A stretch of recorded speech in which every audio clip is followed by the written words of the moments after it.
Ngiri jambo ry'ubwenge nguhaye mwana wanjye, rishobora kutagutuza mu miturirwa y'abatunzi, rikagutuza mu mitima ya rubanda. Ngubu bucurabwenge mwana wanjye we,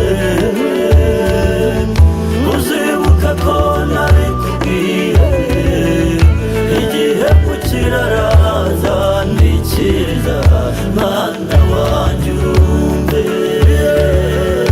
Ngubu bucurabwenge mwana wanjye we, uzibuka ko nabikubwiye, igihe kukiraraza ntikiza mwana wanjye urumve. Guhakwa simbyanze sindanabikubujije, ariko guhakirizwa byo n'ubugwari mwana wanjye urumve. Umuntu usuye ureba umuntu n'ubumuntu, ubupfura buba mundu kwiba ndende buratuba mwana urumve. Ubu bucurabwenge mwana wanjye,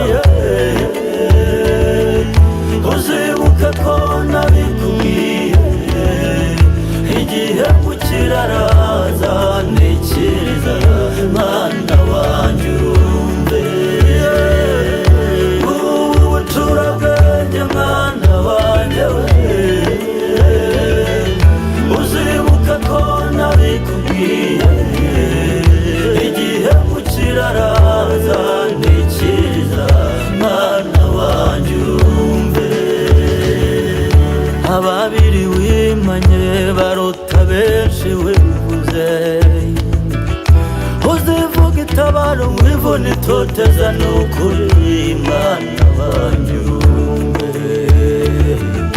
Uzagwira amaboko usiba inda mwana wanjye,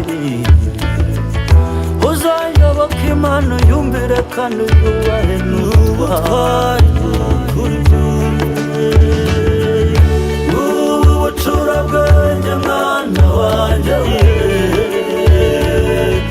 uzibuka ko nabikubwiye, igihe kukiraraza ntikiriza mwana wanjye urumve. Ubu bucurabwenge mwana wanjye we,